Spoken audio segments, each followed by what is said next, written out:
Hello everyone, welcome to the class. आज की ये क्लास आपकी वोकैबुलरी बैच की पहली डेमो क्लास है, ठीक है। और इस क्लास को आगे बढ़ाने से पहले कुछ जानकारी मैं आपको दे दूं कि ये जो क्लास है, ये जो हम वोकैबुलरी पेड कोर्स जो है लाने वाले हैं 12 सितंबर से, ठीक है। ये उसकी पहली डेमो क्लास है। तो वोकैबुलरी बैच की जो कि एसएससी स्टेनोग्राफर के एग्ज़ाम 2019 और 20 यानी जो कि नवंबर में होने वाला है। 2019 में इसका नोटिफिकेशन आया था, 2020 में यानी नवंबर में ये एग्ज़ाम होने वाला है। इस एग्ज़ाम को टारगेट करके ये बैच बनाया गया है, ठीक है। और ये एक पहली डेमो क्लास है, ठीक है। तो ये जो इस यानी स्टेनोग्राफर को के एग्ज़ाम को ध्यान में रख करके ये बैच बनाया गया है। दूसरी बात देखिए, इस बैच की जो ड्यूरेशन है वो 2 मंथ रहेगी, ठीक है। यानी आपका जो स्टेनोग्राफर का एग्ज़ाम है अकॉर्डिंग टू डेट नवंबर में जो एग्ज़ाम है, लगभग 2 महीने मान के हम चल सकते हैं कि आपका एग्ज़ाम 2 महीने के बाद होने वाला है। तो उसी हिसाब से यानी 2 महीने में ये बैच मैं आपको कंप्लीट कराने वाला हूँ। बाय चांस अगर आपका एग्ज़ाम थोड़ा बहुत पीछे हटता है, बाय चांस अगर आपका एग्ज़ाम थोड़ा बहुत पीछे हटता है तो ये बैच केवल मैक्सिमम 3 महीने चल सकता है। 3 महीने में सारी चीज़ें इसमें मैं कवर आपको करा दूंगा एसएससी स्टेनोग्राफर के रिगार्डिंग, ठीक है। तो उससे ज़्यादा नहीं चलेगा, 3 महीने में सारी चीज़ें कवर हो जाएगी, ठीक है। और इस बैच के बारे में थोड़ी सी मैं आपको जानकारी दे देता हूँ। देखिए, ये बैच जो है मैंने बहुत अलग तरीके से इसको क्रिएट किया है। ऐसा आपको यूट्यूब पे या कहीं पर भी आपको कोई क्लासेस नहीं मिलेगी जैसे आपको मैं प्रोवाइड कराऊंगा या जितनी मेहनत के साथ कराऊंगा। मैंने एक पीडीएफ भी दी थी आपको कि उसको रीड कर लेना, उसी पर बेस आपकी क्लास होगी। देखिए, इस क्लास को मैंने, ये जो क्लास रहेगी आपकी, और 3 इसके बाद 1 या 2 वीडियो और मिल जाएगी आपकी डेमो क्लास के रूप में। और जिसको ये बैच पढ़ना है तो वो पे करके, मैं अभी आपको बता दूंगा सारी डिटेल, पे करके ग्रुप को ज्वाइन में मतलब ग्रुप में उसको ऐड कर दूंगा। वहाँ पर सारी क्लासेस उसको मिलने लगेगी 12 सितंबर से, ठीक है। देखिए, मैंने इस क्लास को 4 पार्ट्स में डिवाइड किया है। पहला जो रहेगा आपका, फिर एक दूसरा पार्ट, तीसरा पार्ट और एक 4th पार्ट, ठीक है। इन 4 पार्ट्स में मैंने इस क्लास को, जो एक वोकैबुलरी का बैच चलने वाला है, 4 पार्ट में मैंने डिवाइड किया है। पहला रहेगा आपका पीडीएफ, दूसरा रहेगा आपका वीडियो, तीसरी अभी मैं समझाऊंगा क्या चीज़ें हैं, तीसरी आपकी एक्सरसाइज, 4th रहेगा आपका सॉल्यूशन। देखिए, इस तरीके से मैंने ये सभी बच्चों को ध्यान में रखते हुए, जो वोकैब में बहुत ज़्यादा कमज़ोर है या फिर जिनसे वोकैब याद नहीं होती है, उन सभी बच्चों को ध्यान में रखते हुए ये मैंने क्रिएट किया है, ये वाला, ठीक है। ये वाला फॉर्मूला इस तरह से मैं पढ़ाऊँगा। सबसे पहले क्या होगा, आपको एक पीडीएफ मिला करेगी डेली, ठीक है। जो भी उन्हीं बच्चों को मिलेगी जो ग्रुप में होंगे। तो ग्रुप में एक पीडीएफ भेजा करूँगा मैं, उसको आपको रीड करना है, ठीक है। फिर उसके अगले दिन उसी पीडीएफ पर बेस क्या मिलेगी आपको, वीडियो मिलेगी, जिसको आप देखेंगे। तो 2 काम हो गए, पहले पीडीएफ आपने रीड की या उसको नोट किया, ठीक है, अपनी नोटबुक पे, या प्रिंट निकलवाया उसका। फिर उसी पर बेस जो है आपकी वीडियो रहेगी, 2 काम हो गए। फिर इस जो आपने वीडियो देखी, जो आपने वीडियो में सीखा है, उसी की एक्सरसाइज के लिए आपको क्वेश्चंस दी जाएंगे इस वीडियो के बाद में, 1 घंटे के बाद, यानी कि लगभग यहाँ पर आपके 6 से 7 क्वेश्चंस होंगे। दूसरी बात, फिर अगले जो दिन आपकी क्लास रहेगी उसमें सबसे पहले इन क्वेश्चंस को सोल्व किया जाएगा, ठीक है। तब जा कर के ये हमारा पूरी जो क्लास है वो कंप्लीट होगी। इस तरह से मैंने आपको ये चीज़ें प्रोवाइड कराऊंगा। सब देखिए, पीडीएफ से आप जब एक बार रीड कर लोगे उस चीज़ को, इससे आपको ज़्यादा माइंड पे जोर नहीं डालना पड़ेगा। बहुत ईजी तरीके से आप इसको फिर इस बैच को लेकर के चलोगे, आपको बहुत आसान लगेगा वोकैबुलरी पढ़ना, ठीक है। तो सभी बच्चों को ध्यान में रखते हुए मैंने ये चीज़ बनाया है। और ये फॉर्मूला बहुत ही सुपर है, आप एक बार पढ़ के ज़रूर देखना। सबसे पहले मैं आपको पीडीएफ दूंगा, फिर इस पर बेस में आपको वीडियो बना करके दूंगा, समझाऊंगा क्या चीज़ किस वर्ड का क्या मीनिंग है। फिर उसी क्लास के बाद एक्सरसाइज के लिए क्वेश्चन दिए जाएंगे और फिर उसके बाद उन क्वेश्चन का सॉल्यूशन अगली वीडियो में यानी नेक्स्ट डे नेक्स्ट क्लास में होगा। ठीक है, इस तरह से ये क्लास चलने वाली है और हफ्ते में आपकी 5 क्लास चलेगी।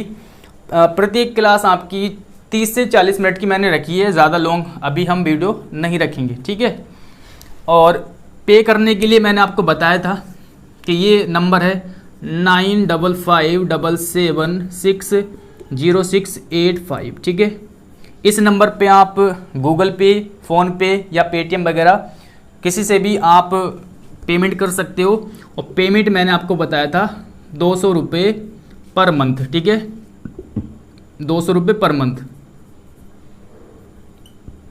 200 रुपये पर मंथ के हिसाब से मैंने आपको पेमेंट बताया था कि इतने रुपए पे करके आपको इसी नंबर पे व्हाट्सअप कर देना है, वहाँ पर मैं आपको ग्रुप में ऐड कर लूँगा। और अगर कोई आपको डाउट है इस बैच से रिलेटेड कुछ भी बात पूछनी है तो यहाँ पर आप मैसेज करके पूछ सकते हो। तो इतनी बात हो गई इस बैच के बारे में। ठीक है, तो 2 या 3 महीने में आपका कंप्लीट हो जाएगा और आप देखोगे, देखिए एक बार आप इसको पढ़ के देखिए, बहुत मज़ा आएगा आपको बैच को पढ़ने में। और ठीक है, फिर आपको एग्ज़ाम में इतना टफ नहीं लगेगा। देखिए क्या है कि आजकल ना कंपटीशन इतना हाई हो गया कि आजकल आप इंग्लिश में 60 से 70 मार्क्स ला करके एग्ज़ाम में आप इतना अच्छा स्कोर नहीं कर सकते हो।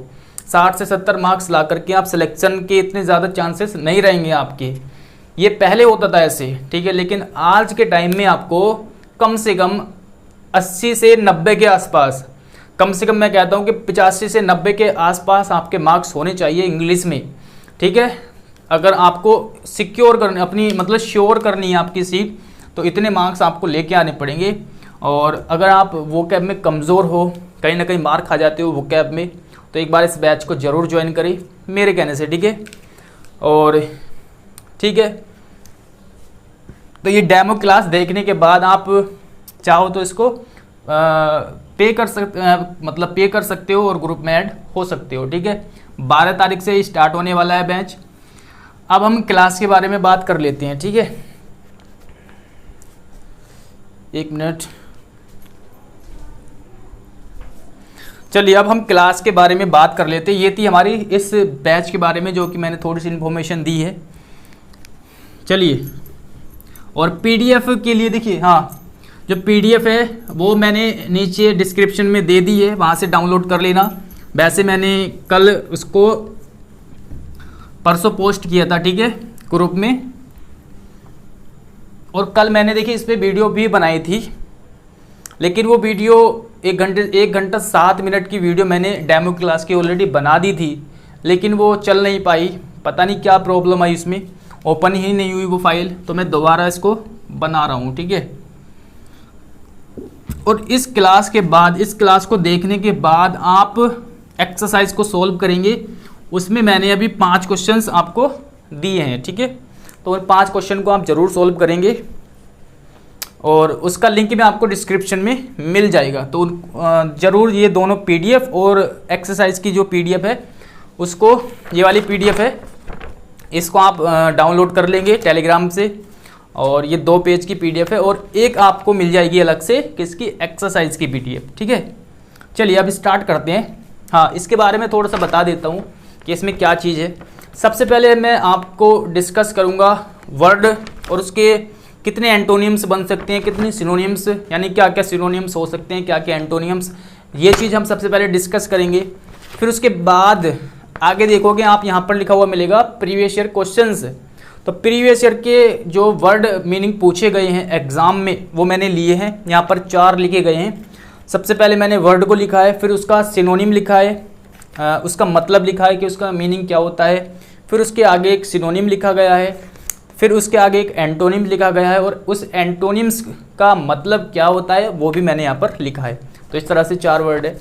थोड़ा सा नीचे आप चलोगे तो यहाँ पर मैंने होमोनिम से रिलेटेड क्वेश्चंस 3 वर्ड लिखे हैं, तो ये बहुत इंपॉर्टेंट है। यहाँ पर मैं आपको कभी फ्रेजल वर्ब्स, कभी प्रपोजिशंस, कभी होमोनिम्स यहाँ पर लिख करके दिया करूँगा। फिर उसके बाद लास्ट में ईडियम्स। तो इस तरह से हमारी क्लास रहेगी, तो बहुत मज़ा आएगा आपको पढ़ने में। अगर आपने एक बार इसको पढ़ लिया होता, जो नए बच्चे हैं जिन्होंने नहीं पढ़ी है, तो आपको क्लास डेमो क्लास लेने में और भी ज़्यादा मज़ा आएगा। तो मैं सजेस्ट करूँगा कि एक बार इसको ज़रूर रीड कर ले आराम से, 10-15 मिनट दे उसको और रीड करे आराम से। फिर बहुत आसान भाषा में लिखा है मैंने, कोई दिक्कत नहीं है इसको पढ़ने में। और फिर उसके बाद आप वीडियो देखो, बहुत मज़ा आएगा। चलिए तो अब शुरू करते हैं हम एक एक करके। सबसे पहला जो हमारा वर्ड है, सबसे पहले हम वर्ड मीनिंग की ही बात करेंगे। सबसे पहले जो वर्ड लिखा हुआ है वो लिखा हुआ है एडमोनिश। पहला जो वर्ड है हमारे पास वो है एडमोनिश, ठीक है। इसके हम सिनोनिम्स और एंटोनिम्स की बात करेंगे। सिनोनिम्स और एंटोनिम्स मैं लिखूंगा इधर, ठीक है। तो देखिए सबसे पहले हम बात करते हैं इस वर्ड की मीनिंग का। इस वर्ड का जो मीनिंग होता है एडमोनिश का, इसका मतलब होता है डांटना, डांटना या फिर फटकारना। एडमोनिश का मतलब क्या होता है? डांटना या फिर फटकारना। फटकारना हम जनरली उस सेंस में यूज़ कर लेते हैं, जैसे किसी प्रिंसिपल ने टीचर को फटकार लगा दी, बोलते हैं ना हम, या फिर सीएम ने अपने मंत्रियों को फटकार लगा दी।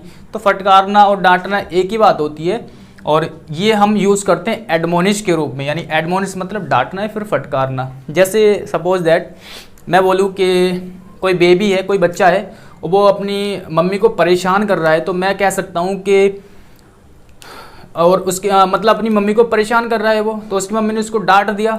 यानी हम कह सकते हैं कि मदर एडमोनिश्ड हर चाइल्ड, यानी मम्मी ने या माता ने अपने बच्चे को डांट दिया। तो डांटना मतलब एडमोनिश, और ये वर्ब है, वर्ब के रूप में हम इसको यूज़ करेंगे।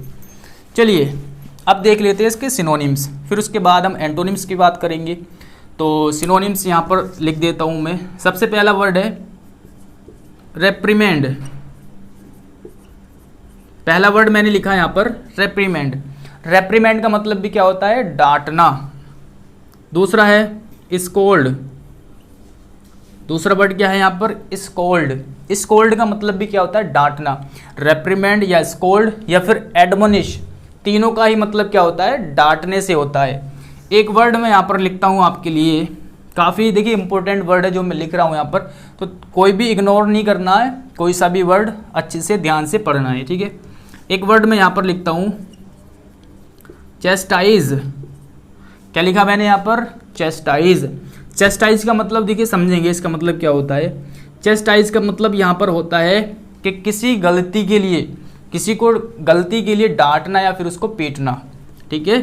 किसी गलती के लिए डांटना या फिर पीटना। जनरली किसी गलती के लिए अगर किसी को पीट दिया गया है तो हम वहाँ पर यूज़ करते हैं चेस्टाइज का। तो चेस्टाइज हम डांटना के लिए भी यूज़ करते हैं, और किसी गलती के लिए पीटना वहाँ पर भी यूज़ करेंगे किसका? चेस्टाइज का। तो अच्छा वर्ड है। रेप्रीमेंड हो गया, स्कोल्ड हो गया, चेस्टाइज हो गया, और यहाँ पर वर्ड लिखे हुए हैं रिप्रूव। एक वर्ड है यहाँ पर रिप्रूव, इसका मतलब भी क्या होता है? डांटना। और एक वर्ड है, अच्छा वर्ड है यहाँ पर रिब्यूक। देखिए रिब्यूक हम दो तरह से यूज़ करते हैं। रिब्यूक जो वर्ड यहाँ पर लिखा गया है, मैंने जो लिखा है, इसको हम दो तरह से यूज़ कर सकते हैं। एक तरीका है इसका, एक तो ये नाउन के रूप में यूज़ करते हैं, दूसरा वर्ब के रूप में, ठीक है। नाउन भी होता है ये और वर्ब भी होता है। जब ये नाउन के रूप में हम यूज़ करेंगे तो इसका मतलब होगा डांट या फिर फटकार। यानी ये नाउन है तो डांट या फिर फटकार होगा।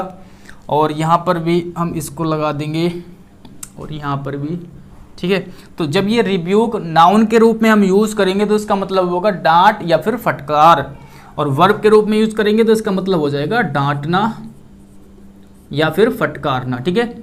डांटना या फिर फटकारना, इस तरह से हम यूज़ करेंगे रिब्यूक का, ठीक है। तो ये सारे वर्ड क्या हो गए? इसके सिनोनिम हो गए, रेप्रीमेंड, स्कोल्ड, चेस्टाइज, रिब्यूक और रिप्रूव, ठीक है। एक वर्ड यहाँ पर देखिए, चेस्टाइज की ही तरह एक वर्ड है, एक शब्द है यहाँ पर चेस्ट। चेस्ट देखिए चेस्टाइज से मिलता जुलता वर्ड है, तो मैं यहाँ पर लिख के बता रहा हूँ आपको, ये पीडीएफ में नहीं है, इसको लिख लेना आप। चेस्ट, चेस्ट का मतलब होता है पवित्र, ठीक है, ये इसका सिनोनियम नहीं है, ठीक है, तो ये सिनोनियम नहीं है, अलग वर्ड है, अलग से मैंने बताया चेस्ट। चेस्ट का मतलब क्या होता है? पवित्र। तो इस तरह से आप याद कर सकते हैं, क्योंकि ये चेस्टाइज से मिलता जुलता प्रोनाउंसिएशन है, मैंने इसलिए बता दिया यहाँ पर। अब हम बात कर लेते हैं एंटोनिम्स की। देखिए डांटना, फटकारना का हम उल्टा कर देखें तो क्या हो जाएगा? तारीफ करना, प्रशंसा करना, किसी की चापलूसी करना, मतलब उसको अच्छा बताना, चाहे वो अच्छा ना हो लेकिन उसको अच्छा बताना। तो प्रशंसा करने के लिए क्या यूज करते हैं हम word? Praise. Praise, praise use कर सकते हैं, या फिर फ्लैटरी। प्रेज या फिर फ्लैटरी, इनका मतलब क्या होता है सबका? प्रशंसा करना। यहां पर लिख देता हूं मैं, प्रशंसा करना, ठीक है, इसका एंटोनिम हो जाएगा प्रशंसा करना, प्रेज करना है, फ्लैटरी करना। और एक वर्ड है यहां पर एप्लॉड, एक वर्ड मैंने लिखा है एप्लॉड।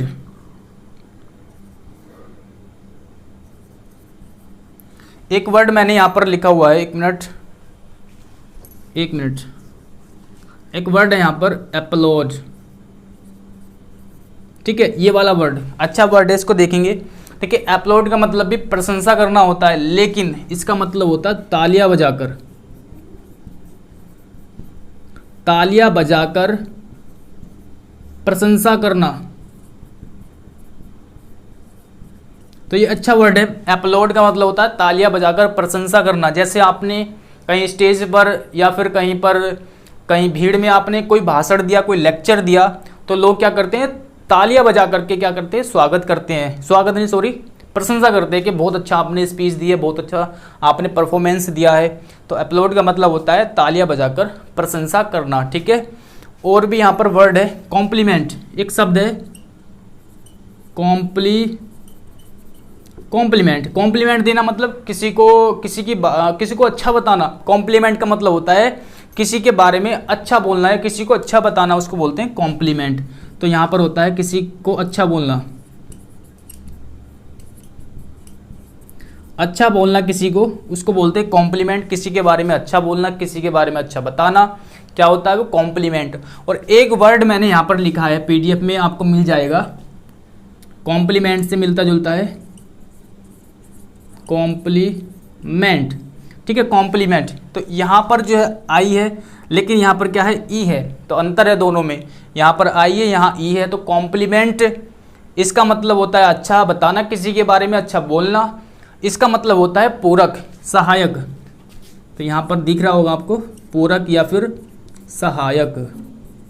तो ये आपको ध्यान रखना है, ये इसका एंटोनिम नहीं है, ये मैंने साथ में बता दिया इसके कि यहाँ पर कॉम्प्लीमेंट लिखा हुआ है, तो इसके जैसा मिलता जुलता वर्ड है कॉम्प्लीमेंट, जिसका मतलब होता है पूरक। और आई वाला होता है अच्छा बोलना या अच्छा करना, किसी के बारे में अच्छा बताना। और कॉम्प्लीमेंट देखिए कंप्लीट से बना, कंप्लीट में ई होता है ना यहाँ पर, कंप्लीट, तो उसी से आप ध्यान रख सकते हैं कि क्या है इसका मतलब? कंप्लीट मतलब पूरक, सहायक, ठीक है। तो इस तरह से हमने एडमोनिश के एंटोनिम्स और सिनोनिम्स को देखा, ठीक है। तो ये हमारा वर्ड हो गया। अब अगला वर्ड हम देखते हैं, नेक्स्ट वर्ड हमारा क्या है। तो जब इस तरह से आप पढ़ोगे ना, 2 या 3 महीने आपने क्लास ले ली, कम से कम 2 महीने आपने क्लास ले ली है, तो सारे चीज़ें आपके माइंड में भर जाएगी।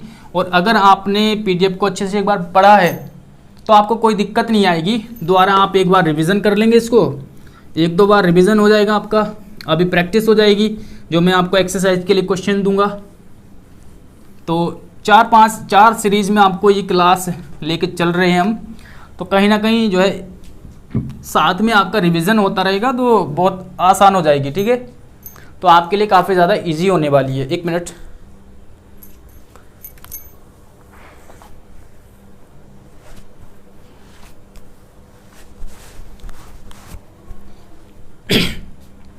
तो इसी चीज़ को मैंने ध्यान में रख के क्लास को जो है क्रिएट किया है कि सामने वाले को ज़्यादा टफ ना लगे, ऐसा नहीं लगे कि मतलब हमें रटना पड़ रहा है, ये चीज़ें सारी चीज़ें हम रट रहे हैं, ऐसा कुछ नहीं है। और जो कंटेंट है उस पर बहुत ज़्यादा फोकस किया मैंने।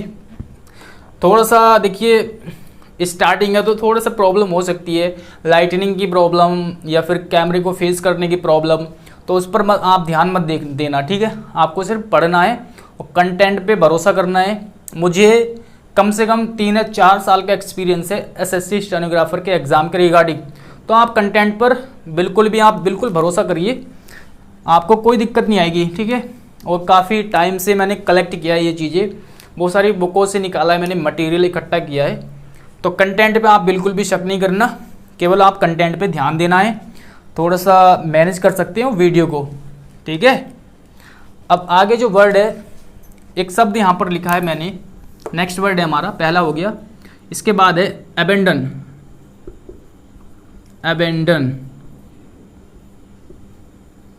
ठीक है। यहाँ पर लिखा है मैंने क्या, अबेंडन। इसके हम सिनोनिम्स और एंटोनिम्स की बात करेंगे।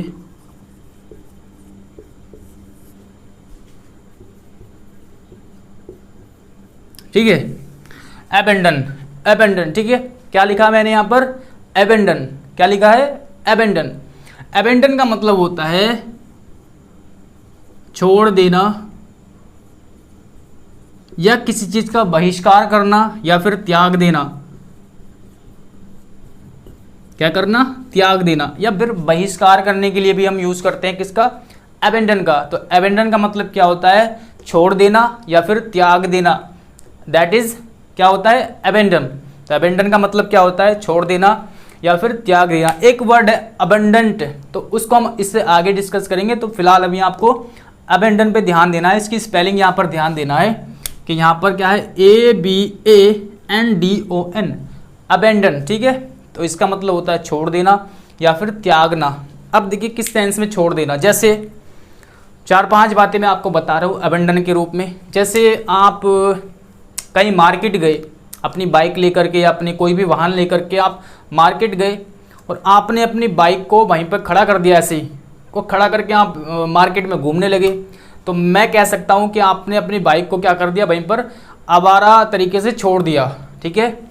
तो इसको हम बोल सकते हैं कि you abandoned your bike in the market, यानी आपने अपनी बाइक को लावारिस छोड़ दिया वहाँ पर मार्केट में। तो अबेंडन का मतलब छोड़ देना, ठीक है। इस सेंस में भी आप यूज़ कर सकते हो। या फिर त्यागने के सेंस में, जैसे क्या होता है कि कुछ पेरेंट्स क्या होते हैं, बेबी गर्ल जो होती है उसको छोड़ देते हैं, त्याग देते हैं, ठीक है। मंदिरों में, मस्जिदों में, मतलब इस तरह से कहीं पर भी छोड़ के आ जाते हैं, ये तो खैर बहुत रॉन्ग है। उसको भी हम यूज़ कर सकते हैं वहाँ पर भी अबेंडन, यानी पेरेंट्स कह सकते हैं पेरेंट्स अबेंडन्ड दियर बेबी चाइल्ड, यानी माता पिता ने अपने बेबी गर्ल को क्या कर दिया, त्याग दिया। तो इस तरह से यूज़ कर सकते हैं। या फिर आप कह सकते हैं जैसे आप शिप में यात्रा कर रहे हैं और वहाँ पर कोई दुर्घटना ऐसी हो जाती है, ठीक है, तो वहाँ पर शिप को हमें छोड़ना पड़ जाए, बचने के लिए वहाँ से शिप को छोड़ना पड़ेगा, ठीक है। अगर वो उस पर मतलब कोई डैमेज हो गया या कुछ भी ऐसी घटना हो गई तो उसको छोड़ना पड़ेगा, तो वहाँ से शिप को छोड़ना भी क्या कहलाता है, अबेंडन। अबेंडन का मतलब हम कई तरीके से यूज़ कर सकते हैं। या फिर प्रिंसिपल्स या फिर रूल्स को, सिद्धांत को बहिष्कार करना, उनका छोड़ना, वहाँ पर भी यूज़ कर सकते हैं किसका, अबेंडन का। तो इन 4-5 जगह हम यूज़ कर सकते हैं अबेंडन का। देखिए मैं बोल के इसलिए ज़्यादा समझाता हूँ क्योंकि बोलने से जो है हमारे माइंड में, जब फॉर एग्जांपल दे के जब हम सुनते रहेंगे बार बार कि अबेंडन का मतलब क्या होता है, शिप को छोड़ देना या फिर बाइक को लावारिस छोड़ देना या फिर किसी चीज़ को त्याग देना, ठीक है, या फिर बहिष्कार करना, रूल्स का, सिद्धांत का, प्रिंसिपल का, वहाँ पर भी हम यूज़ करते हैं अबेंडन का। तो बार बार जब आप सुनोगे तो बहुत ईजी हो जाएगा ना याद करना, इसलिए बार बार बोलना पड़ता है, ठीक है। चलिए, और पहली वीडियो है, लॉन्ग हो सकती है, आप इसको एंजॉय कीजिए, ज़्यादा टेंशन मत लेना कि लॉन्ग वीडियो हो गई या फिर बोर हो रहे हैं, ऐसा कुछ नहीं है, मज़ा आएगा आपको। आपको कंटेंट पे फोकस करना है, सिर्फ फालतू बातों पे ध्यान नहीं देना, चलिए, अब हमने लिखा है यहाँ पर अबेंडन। इसके हम देख लेते हैं सिनोनिम। सिनोनिम के रूप में मैं लिखता हूँ यहाँ पर एक वर्ड है, बहुत इजी है, आप सबको पता है, लीव। लीव का मतलब क्या होता है? छोड़ना या फिर त्याग देना। उसके बाद एक वर्ड है लीव कह दो, या फिर एक शब्द है फोरसेक। फोरसेक इसका मतलब भी क्या होता है? छोड़ देना या त्याग देना या रिनाउंस कर देना। क्या कर देना? रिनाउंस। इसका मतलब भी क्या होता है? त्याग देना या फिर छोड़ देना। तो 3 वर्ड मैंने लिखे, लीव, फोरसेक, रिनाउंस। इन तीनों का ही मतलब क्या होता है? छोड़ देना, किसी चीज़ को त्याग देना। ठीक है। और एक शब्द यहाँ पर लिखता हूँ, बहुत अच्छा शब्द है, बहुत अच्छा, काफ़ी अच्छा वर्ड है, डेजर्ट। DESERT, desert. डेजर्ट का मतलब भी क्या होता है? छोड़ देना। लेकिन डेजर्ट के 2 मीनिंग होते हैं। ठीक है। पहला, जब ये नाउन के रूप में हम यूज़ करेंगे तो इसका मतलब होता है रेगिस्तान। कब? जब हम इसको नाउन के रूप में यूज़ करेंगे तो डेजर्ट का मतलब क्या होता है? रेगिस्तान। नाउन के जब रूप में हम यूज़ करेंगे, ये एन बना हुआ है, तो इसका मतलब क्या हो जाएगा? रेगिस्तान, यानी सैंडी लैंड। सैंडी लैंड मतलब रेगिस्तान। और जब हम इसका यूज़ करेंगे छोड़ने के सेंस में तो हमें वर्ब के रूप में मिलेगा ये। ठीक है। यानी वर्ब के रूप में अगर ये हुआ तो इसका मीनिंग होगा छोड़ देना। तो इसका मतलब क्या होगा वर्ब के रूप में? छोड़ देना। तो डेजर्ट के 2 मीनिंग यहाँ पर निकल के आए सामने।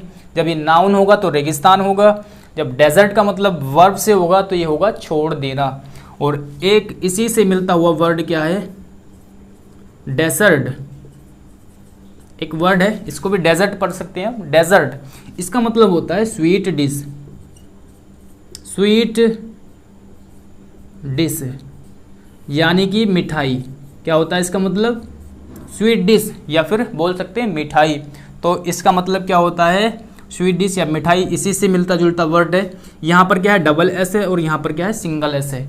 तो यही अंतर है इसमें, और ये आपको ध्यान रखना है क्या होता है इसका मतलब। डेजर्ट के 2 मतलब होते हैं, जब ये नाउन होगा तो रेगिस्तान होगा, और जब ये वर्ब के रूप में यूज़ करेंगे तो इसका मतलब हो जाएगा छोड़ देना। ठीक है। तो ये थे इसके सिनोनिम, और कोई सा तो नहीं छूटा। ठीक है। ओके, अब इसके एंटोनिम्स की बात कर लेते हैं। ठीक है।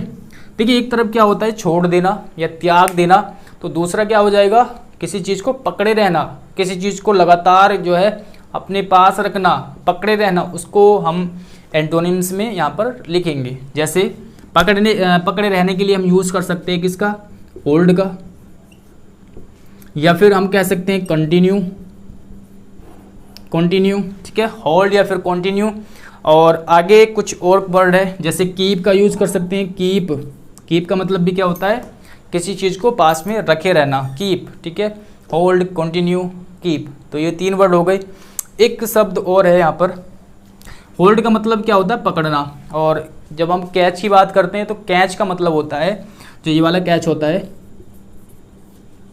कुछ गतिशील वस्तु को पकड़ना, तो वहाँ पर यूज़ करते हैं इस वाले वर्ड का, कैच का। ये इसका एंटोनिम नहीं है, मैंने यहाँ पर बता दिया। होल्ड का मतलब होता है कोई स्थिर वस्तु है उसको पकड़ना, कोई मतलब एक जगह फिक्स कोई वस्तु है या वो गति में नहीं है उसको पकड़ना, उसके लिए हम होल्ड का यूज़ करते हैं। और जब कोई गति में है वस्तु, जैसे गेंद, जब हम गेंद को कैच करते हैं तो वो गति में आ रही होती है, उसको कैच करते हैं, तो इसलिए वहाँ पर कैच का यूज़ करते हैं हम, कैच वर्ड का। तो कैच का मतलब गति वाली वस्तु को पकड़ना। तो इस तरह से हमने अबेंडन का यहाँ पर सिनोनिम्स और एंटोनिम्स के रूप में क्वेश्चन देखे या फिर वर्ड देखे। अगला शब्द हम देखते हैं क्या है। नेक्स्ट वर्ड पे फोकस करते हैं अब।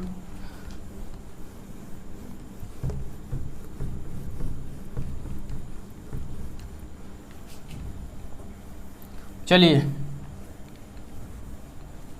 एक बार मैं आपसे फिर कहता हूं कि अगर आपको कुछ करना है, इस बार अपने एग्ज़ाम में कुछ हटके करना है, अपना सिलेक्शन को श्योर करना है, तो आप एक बार मेरे साथ जुड़ जाएं, एक बार फिर आप देखना। ठीक है। तो वोकैब की अगर मैंने ये क्लास चलाई है और आप इसमें जुड़ गए तो वोकैब के सेक्शन में 1% में आपको कोई दिक्कत नहीं आने दूंगा, ये मेरी गारंटी है। ठीक है। बाकी कोई बीच में जो कुछ चीज़ें हैं जैसे ग्रामर पे या फिर कॉम्प्रिहेंशन पे मैं आपको टिप्स वगैरह देता रहूँगा, तो उसमें मैं आपकी थोड़ी बहुत हेल्प करा सकता हूँ, ठीक है, और काफ़ी हेल्प कराने की कोशिश करूँगा, ठीक है। लेकिन फ़िलहाल वो गैप की अगर मैंने क्लास चलाई है तो इसमें 1% आपको दिक्कत नहीं आने दूंगा, ये मेरी गारंटी है। एक बार इसको आप ज्वाइन करें। चलिए अब हमारा जो वर्ड है, एक देखिए अभी हमने डिस्कस किया अबेंडन का, और एक शब्द है अबंडन, एक शब्द है यहाँ पर अबंडेंस, ABUNDANCE। क्या है यहाँ, क्या लिखा हुआ है, क्या लिखा हुआ है यहाँ पर, क्या लिखा हुआ है यहाँ पर अबंडेंस, क्या लिखा है अबंडेंस, ठीक है। तो अबंडेंस, उससे पहले हमने यहाँ पर वो ए था लिखा हुआ अबेंडन, ठीक है, ये क्या है अबंडेंस, ठीक है। देख लेते हैं इसका मतलब भी क्या होता है, फिर इसके बाद हम कुछ प्रीवियस ईयर के क्वेश्चंस को डिस्कस करेंगे। लास्ट वर्ड है हमारा सिनोनिम्स एंटोनिम्स, ओके। तो सिनोनिम एंटोनिम्स, देखिए अबंडेंस का मतलब होता है, ये नाउन के रूप में लिखा हुआ है, इसका मतलब हो जाएगा प्रचुर या फिर अधिक, काफ़ी सारे वर्ड यूज़ कर सकते हैं हिंदी में भी इसके लिए, या फिर पर्याप्त, यानी कोई चीज़ अगर अधिक मात्रा में है, अधिक है, या फिर बहुत ज़्यादा उसकी मतलब पर्याप्त है, कोई कमी नहीं है उस चीज़ की, उसके लिए हम यूज़ करते हैं क्या अबंडेंस का, ठीक है। तो अबंडेंस का मतलब होता है किसी चीज़ की बहुत ज़्यादा अधिकता होना, प्रचुर होना, मतलब प्रचुरता होना, उसको बोलते हैं क्या अबंडेंस। अब इसके सिनोनिम्स की बात करेंगे तो यहाँ पर एक शब्द है यहाँ पर प्लेंटी, बहुत अच्छा वर्ड है प्लेंटी, PLENTY प्लेंटी। प्लेंटी का मतलब भी क्या होता है अधिक या फिर प्रचुर। एक इससे भी अच्छा वर्ड है प्लेथोरा, क्या शब्द है यहाँ पर लिखा हुआ प्लेथोरा। तो प्लेथोरा का मतलब भी क्या होता है अधिक, कोई चीज़ बहुत ज़्यादा अधिक होना या पर्याप्त होना, प्रचुर मात्रा में होना, ठीक है। तो प्लेथोरा या फिर प्लेंटी, ये नाउन के रूप में मैंने लिखे हैं। और एक वर्ड प्लेंटी से बनता है प्लेंटीफुल, प्लेंटीफुल। तो प्लेंटीफुल का मतलब क्या होता है, एक वर्ड यहाँ पर बनता है प्लेंटीफुल, क्या बनता है प्लेंटीफुल। तो ये एडजेक्टिव के रूप में इसका मतलब होता है अधिकता, किसी चीज़ की अधिकता होना या फिर प्रचुरता होना, ठीक है, उसको बोलते हैं प्लेंटीफुल। और एक शब्द यहाँ पर और लिखा हुआ है एम्पल, ये अच्छा शब्द है एम्पल। एम्पल का मतलब भी क्या होता है पर्याप्त या फिर अधिकता होना किसी चीज़ की, ठीक है, या फिर प्रचुरता होना। तो चारों एक ही सेंस में हम यूज करेंगे इनके सिनोनिम्स के रूप में, ओके। अबंडेंस के सिनोनिम्स हो गए प्लेंटीफुल, प्लेंटी, प्लेथोरा, एम्पल। ये नीचे के दोनों क्या है एडजेक्टिव है, ऊपर के दोनों क्या है नाउन है, बस इतना ही अंतर है, बाकी मीनिंग क्या रहेगा लगभग सेम रहेगा, ठीक है।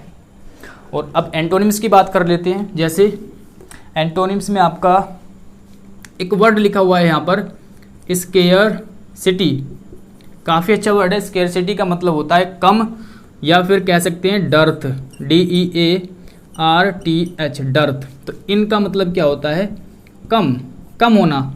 स्केयर सिटी या फिर डर्थ, कमी नहीं बोल रहा मैं, कम बोल रहा हूँ, कम होना, यानी ये नाउन के सेंस में हम यूज़ करेंगे।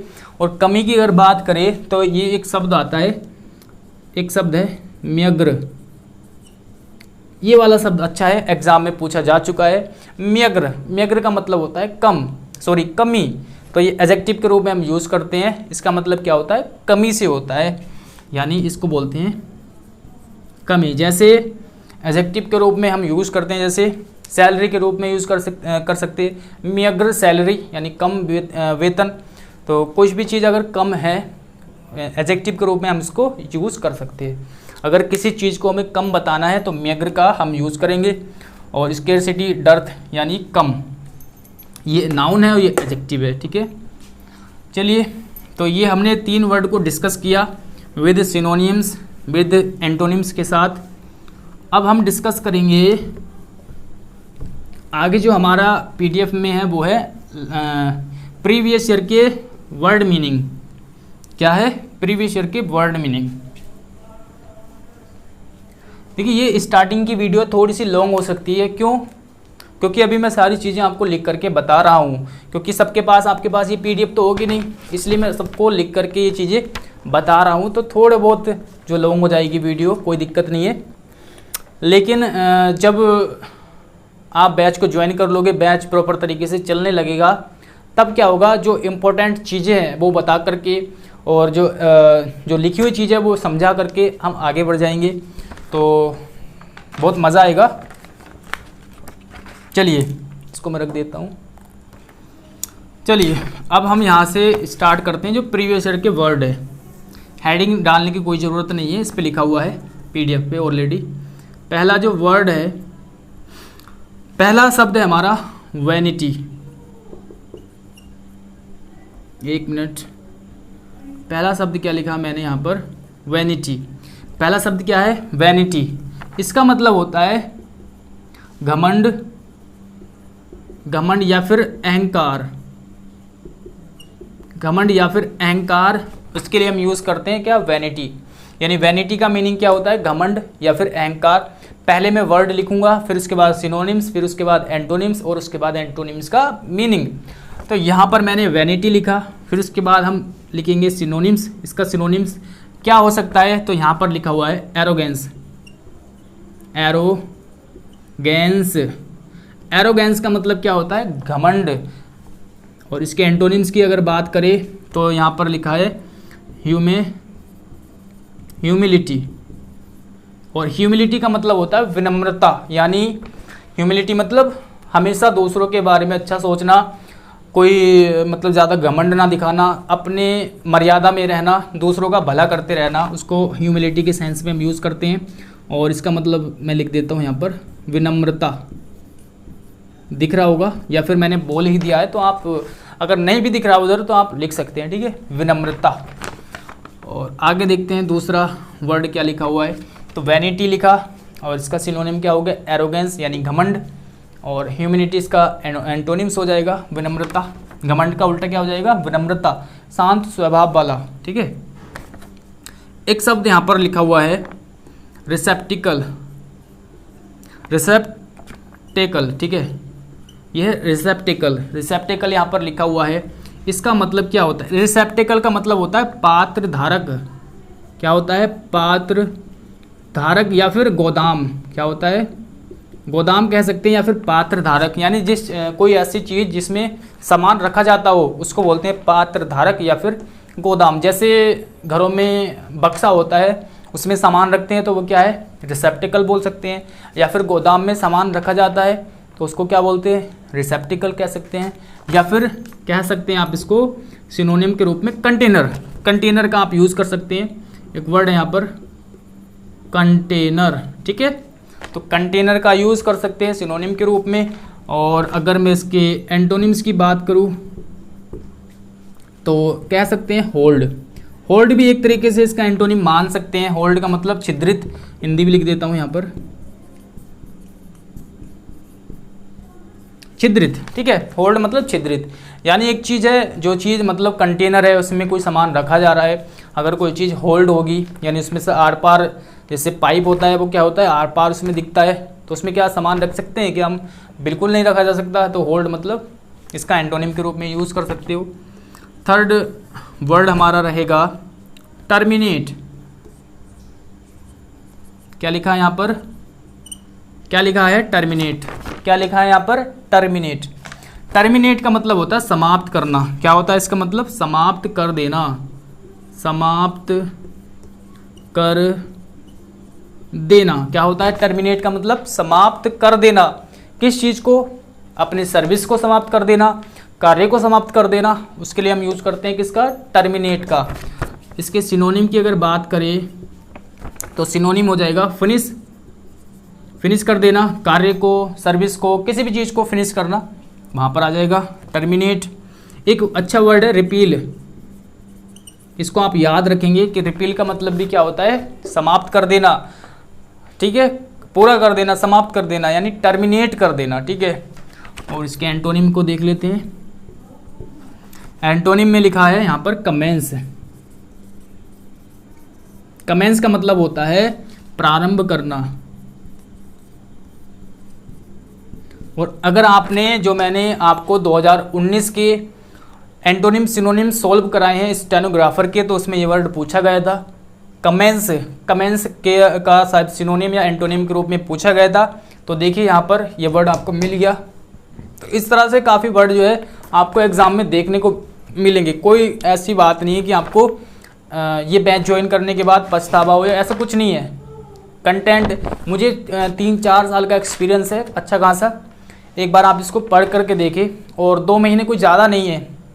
फ़ीस की अगर बात करें तो इतनी ज़्यादा कोई फ़ीस वगैरह नहीं है, ठीक है। इतने सालों से आप पढ़ते हुए आ रहे हैं, तो एक बार इसको ट्राई करके देखें आप, ठीक है। तो कमेंस का मतलब क्या होता है? प्रारंभ करना या शुरुआत करना किसी चीज़ की। आगे जो लिखा हुआ है, और इतनी मेहनत के साथ कोई टीचर आपको नहीं पढ़ाएगा, ठीक है। लोग क्या करते हैं, खैर हम उस पर नहीं जाते, अपने उस पर कंटेंट पे ध्यान देते हैं। वरना हमने देखा है कि कोर्स को मतलब सेल करते हैं, बेचते हैं, और चाहे बच्चा पढ़ रहा हो या नहीं पढ़ रहा, उसका मतलब क्या उसका रिस्पॉन्स है बच्चे का, उससे क्या सीख रहा है, वो कुछ सीख रहा है या फिर नहीं सीख रहा, मतलब कोई इतना वो नहीं रहता। लेकिन यहाँ पर मैं आपको प्रैक्टिस के लिए क्वेश्चन पेपर दूंगा। क्वेश्चन पेपर नहीं मतलब एक PDF के रूप में एक वो दूंगा क्वेश्चंस, जो वीडियो को एंड होने के बाद वीकली आपका टेस्ट भी होगा। ये बहुत अच्छी बात है। और लास्ट में मैंने आपको बताया था कि एक मेगा टेस्ट होगा। तो ये सारी सुविधा मैं दूंगा आपको। और मुझे अच्छा लगता है कि मैं आपसे कनेक्ट होना चाहता हूँ। एक्चुअल में मैं आपसे कनेक्ट होना चाहता हूँ। ऑफलाइन वाली फीलिंग, जो ऑफलाइन कोचिंग सेंटर होते हैं, जैसे ऑफलाइन में पढ़ाते हैं, वैसे ही मैं आपसे कनेक्ट होना चाहता हूँ कि आपको कोई दिक्कत ना आए, ठीक है। और कोई भी अगर प्रॉब्लम हो तो मेरा नंबर मैंने आपको दिया ही है।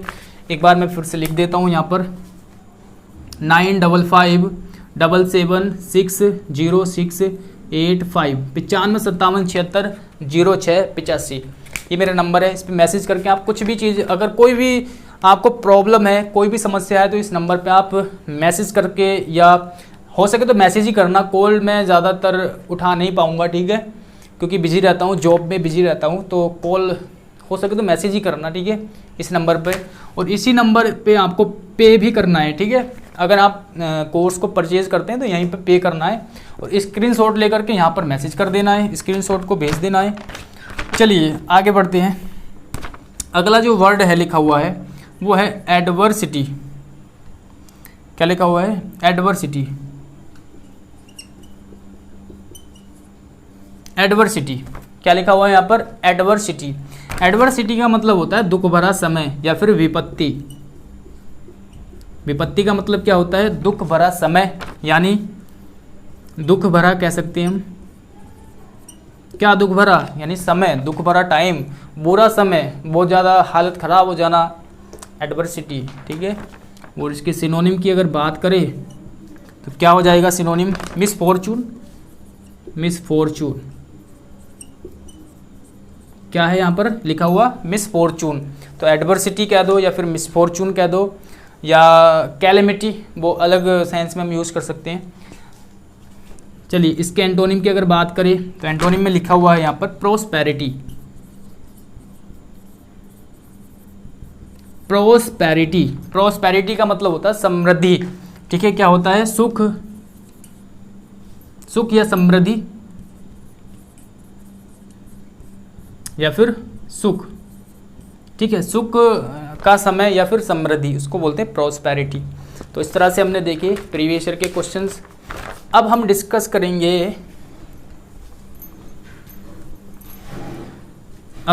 करेंगे आगे की चीज़ों को। तो ये जो वर्ड मैंने अभी डिस्कस किया आपके साथ, ये सारे प्रीवियस ईयर क्वेश्चंस में, प्रीवियस ईयर में पूछे जा चुके हैं ये सारे क्वेश्चंस, ओके।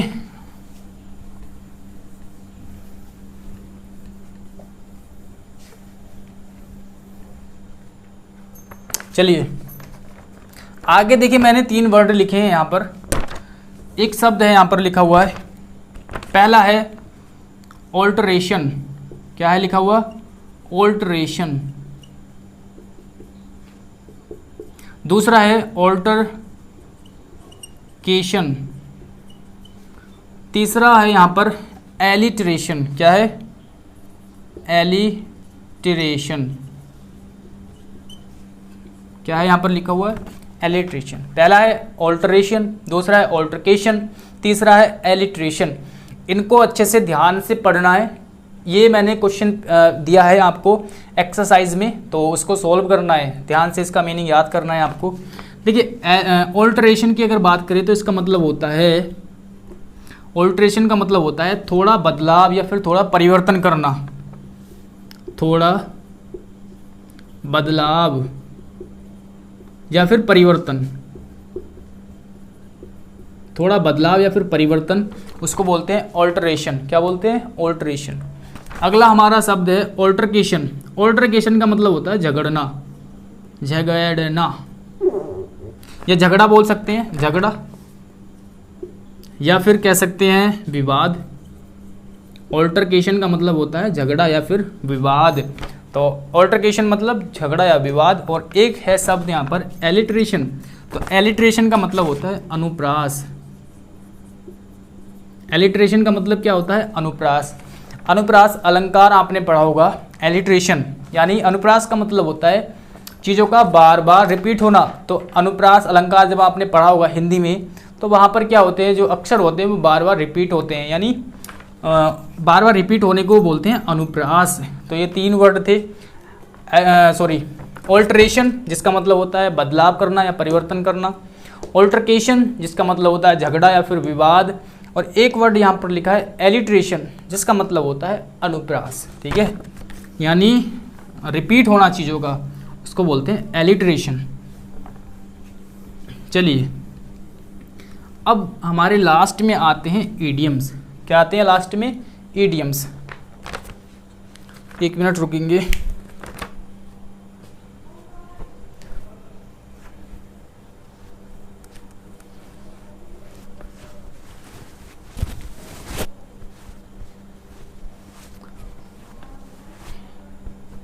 ओके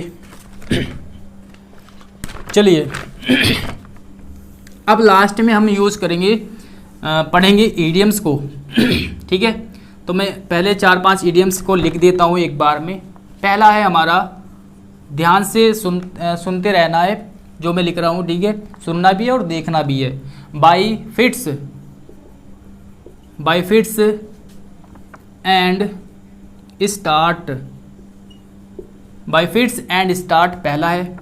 दूसरा लिखा हुआ है हमारे पास बोन, अभी मैं इनका मीनिंग भी बताऊंगा, of contention, bone of contention, bone of contention. ठीक है, तीसरा है हमारे पास लिखा हुआ gift of the give, gift of the give. Fourth है हमारे पास लिखा हुआ in high spirit, in high spirit, in high spirits. ठीक है, 5वें नंबर पे हमारे पास लिखा हुआ है ए क्लोज शेव, एक क्लोज शेव। ठीक है, ये पहले हम 5 ईडियम्स को डिस्कस करेंगे, उसके बाद 3 और बचे हैं, यानी टोटल 8 ईडियम्स यहाँ पर लिखे हुए हैं। सबसे पहले देखते हैं by fits and starts. By fits and starts का मतलब होता है कभी कभार। क्या होता है? कभी कभार। ठीक है, और इंग्लिश की अगर बात करें तो इंग्लिश में आप बोल सकते हो इर्रेगुलरली, इर्रेगुलरली। ठीक है, इर्रेगुलरली मतलब जो चीज़ लगातार ना हो, कभी कभी हो, उसको बोलते हैं क्या? इर्रेगुलरली। अब आगे देखते हैं बोन ऑफ कंटेंशन। इसका मतलब होता है झगड़े की जड़ या फिर झगड़े का कारण। ठीक है, झगड़े की जड़ या फिर कह सकते हैं कारण, यानी झगड़े का कारण या फिर झगड़े की जड़ किसका मतलब होता है? Bone of contention. इसको हम लिख सकते हैं a cause of quarrel, a cause of quarrel, quarrel होता है झगड़ा। ठीक है, ए कोज ऑफ क्वारल, जो क्यू है यहाँ पर, ये QUARREL, quarrel, a cause of quarrel. ठीक है, आगे है gift of the gab. Gift of the gab का मतलब होता है बोलने में माहिर होना। क्या होना? बोलने में निपुण होना, माहिर होना या फिर निपुण होना। क्या होना? निपुण होना। तो बोलने में माहिर होना या फिर निपुण होना, उसके लिए हम यूज़ करते हैं गिफ्ट ऑफ द गेव। ठीक है, गिफ्ट ऑफ द गेव मतलब बोलने में माहिर होना, निपुण होना। और इसके लिए आप यूज़ कर सकते हैं यानी कि ability to speak, ability to speak, ability to speak impressively, impressively, ability to speak impressively. ठीक है, यानी बोलने की कला होना, मतलब बातों बातों से इतने ज़्यादा बोलने में निपुण होना कि लोगों को इम्प्रेस कर दे। ठीक है, तो ये होता है गिफ्ट ऑफ द गेव। आगे है इन हाई स्पिरिट का मतलब होता है इन हाई स्पिरिट मतलब प्रफुल्लित होना, एनर्जेटिक होना। तो यहाँ पर लिख सकते हैं खुश होना, खुश या फिर प्रफुल्लित। इन हाई स्पिरिट का मतलब क्या होता है? खुश या फिर प्रफुल्लित, यानी कह सकते हैं चीयरफुल।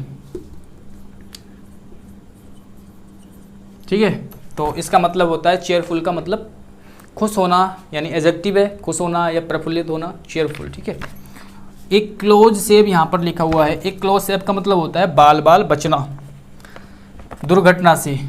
ठीक है, बाल बाल बचना। क्या लिखा है यहाँ पर? बाल बाल बचना। किसका मतलब होता है? एक क्लोज सेव का बाल बाल बचना, यानी कह सकते हैं नैरो स्कैप, या फिर इसके लिए हम यूज़ करेंगे नैरो स्कैप। ठीक है, क्या लिखा हुआ है? नैरो, हाँ, नैरो स्कैप, नैरो स्कैप। और आगे लिख सकते हैं आप फ्रॉम डेंजर, फ्रॉम यहाँ पे लिख देता हूँ, फ्रॉम डेंजर, यानी खतरे से बाल बाल बचना। तो नैरो स्कैप भी चल जाएगा, फ्रॉम डेंजर, खतरे से। ठीक है, बाल बाल बचना। तो ये थे हमारे 5 इडियम्स। अभी आगे और डिस्कस करते हैं 3 इडियम्स को, फिर उसके बाद क्लास हमारी कंप्लीट हो जाएगी।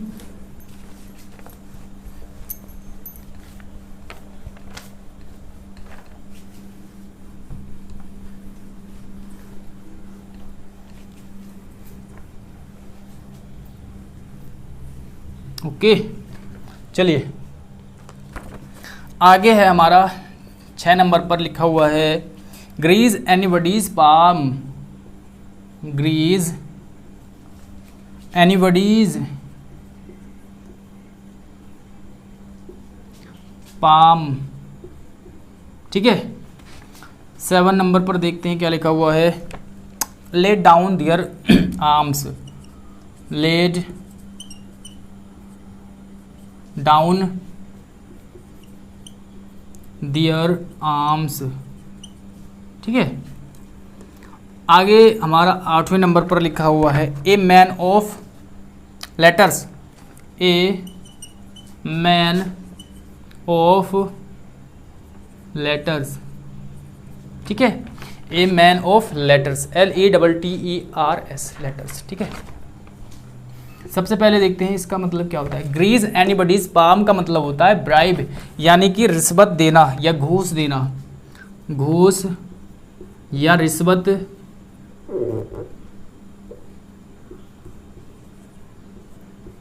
घूस या रिश्वत देना। तो उसके लिए हम यूज करते हैं किसका? Greaves anybody's palm. ओके, इसके लिए हम यूज करते हैं शब्द ब्राइब। तो ब्राइब का मतलब क्या होता है? रिश्वत। ठीक है, रिश्वत देना, ब्राइब्ड। ठीक है, ब्राइब। और आगे हमारे पास let down their arms, let down यानी अपने समर्पण कर देना। क्या कहना? क्या करना? आत्मसमर्पण करना, आत्मसमर्पण करना। ठीक है, और इसके लिए हम यूज़ करते हैं सरेंडर वर्ड, SURRENDER। ठीक है, सरेंडर करना।